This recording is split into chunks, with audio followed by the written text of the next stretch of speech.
Good morning students. बेटा आज हम पढ़ेंगे क्षितिज काव्य खंड का लेसन बच्चे काम पर जा रहे हैं, जो कि एक कविता है।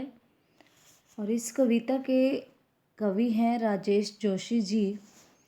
इनका जन्म सन 1946 ईस्वी में मध्य प्रदेश के नरसिंहगढ़ जिले में हुआ था। इन्होंने शिक्षा पूरी करने के बाद पत्रकारिता शुरू की और कुछ सालों तक अध्यापन कार्य किया। उन्होंने कविताओं के अलावा कहानियाँ, नाटक, लेख तथा टिप्पणियाँ भी लिखीं।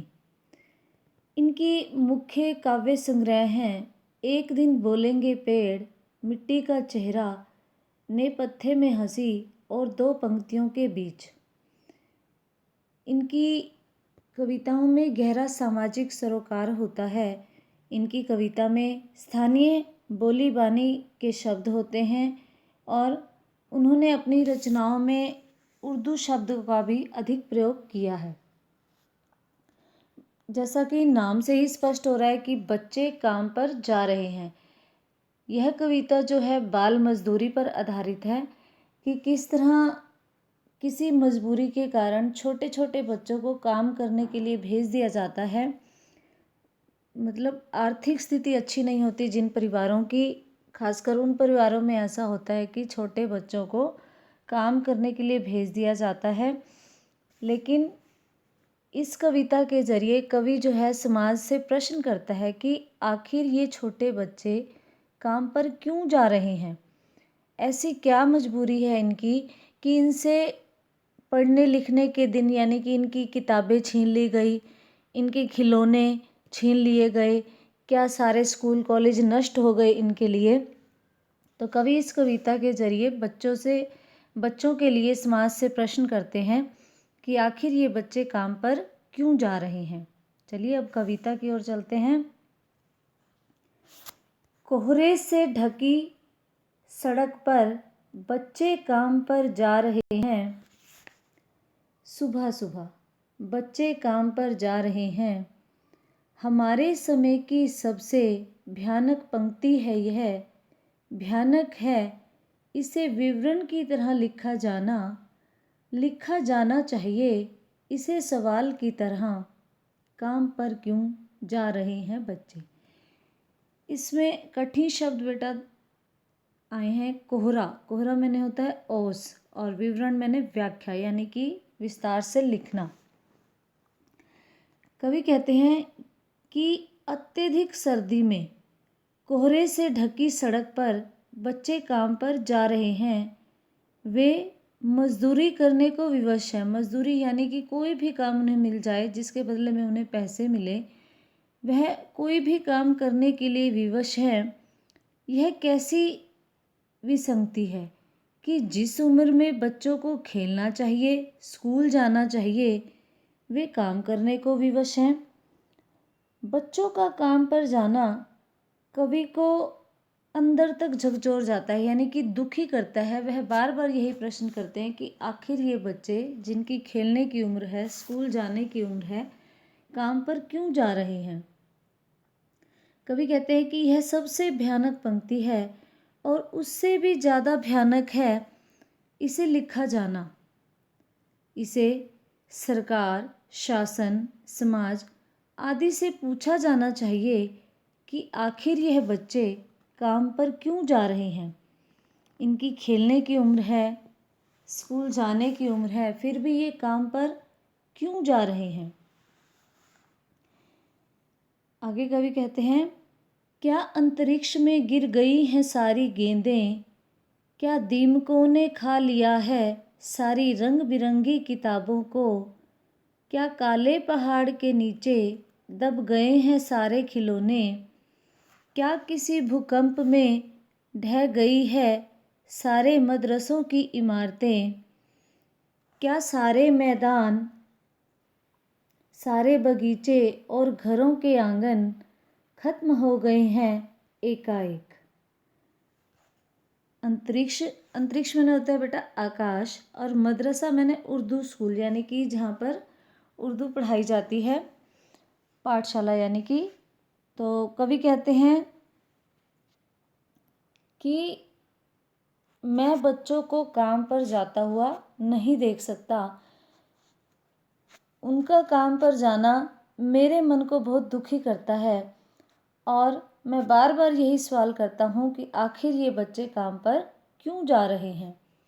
क्या उनकी सारी गेंदें, यानी कि खेलने के लिए जो खिलौने हैं, गेंद है, क्या वो कहीं अंतरिक्ष में खो गई है जो मिल नहीं रही, या उनकी सारी रंग बिरंगी किताबों को दीमक ने खा लिया है।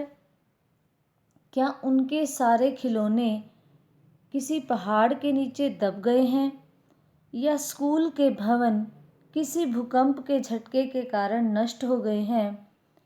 कवि पुनः कहते हैं कि क्या सारे मैदान, बगीचे, घरों के आंगन अचानक समाप्त हो गए हैं। ऐसा क्या हो गया, ऐसी कौन सी मजबूरी है कि बच्चों को काम पर जाना पड़ रहा है। आखिर ये बच्चे काम पर क्यों जा रहे हैं। इसके बाद कवि कहते हैं, तो फिर बचा ही क्या है इस दुनिया में, कितना भयानक होता अगर ऐसा होता। भयानक है लेकिन इससे भी ज़्यादा यह कि हैं सारी चीज़ें हस्ब मामूल, पर दुनिया की हज़ारों सड़कों से गुज़रते हुए बच्चे, बहुत छोटे छोटे बच्चे काम पर जा रहे हैं। हस्ब मामूल यानी कि पहले जैसा था वैसे ही हो जाना। कवि कहते हैं कि यदि बच्चों की किताबें, खेल के मैदान, पाठशाला आदि सब नष्ट हो गए हैं तो फिर बचा ही क्या है। अर्थात इस सृष्टि में, इस दुनिया में कुछ भी नहीं बचा। यदि कुछ भी नहीं बचता तो भयानक बात थी, पर उससे भी अधिक भयानक बात यह है कि सब कुछ पहले जैसा ही है। कुछ भी नष्ट नहीं हुआ, ना तो खेल के मैदान नष्ट हुए, ना घरों के आंगन, ना पाठशाला, ना किताबें, कुछ भी नष्ट नहीं हुआ है। सब कुछ पहले जैसा है। लेकिन सब कुछ पहले जैसा होने के बाद भी दुनिया की सड़कों पर हजारों बच्चे काम पर जा रहे हैं। बहुत छोटे छोटे बच्चे काम पर जा रहे हैं। यह सबसे भयानक स्थिति है। और फिर कवि प्रश्न करते हैं कि आखिर यह बच्चे काम पर क्यों जा रहे हैं। इनकी ऐसी कौन सी मजबूरी है जो इन्हें काम पर जाने के लिए विवश करती है। बेटा, इस कविता में हमने पढ़ा, एक प्रश्न किया गया कि छोटे बच्चों को काम पर क्यों भेजा जाता है। घर की आर्थिक स्थिति अच्छी न होने के कारण कुछ माता पिता बच्चों को काम पर भेज देते हैं, लेकिन यह उचित नहीं है। हमें सबको मिलकर बाल मजदूरी के खिलाफ आवाज़ उठानी चाहिए। और इस कविता का मुख्य उद्देश्य भी यही था कि बाल मजदूरी को रोका जाए तथा बच्चों की इस दयनीय दशा के प्रति समाज का ध्यान आकर्षित किया जाए। और कवि यह कहते हैं कि खेलने कूदने, पढ़ने की इस उम्र में बच्चों को काम पर नहीं भेजा जाना चाहिए। उन्हें पढ़ाई लिखाई तथा खेलने कूदने का पर्याप्त अवसर मिलना चाहिए। समाज के लोगों की यह जिम्मेदारी होनी चाहिए कि वे बच्चों को काम करने से रोकें, यानी कि बच्चों को बाल मजदूरी करने से रोकें तथा उनका बचपन ना छीने। उनकी बचपन की जो मस्ती भरी यादें हैं उन्हें ना छीने, बल्कि उन्हें पढ़ने का अवसर प्रदान करें और उन्हें एक अच्छा नागरिक बनने की प्रेरणा दें।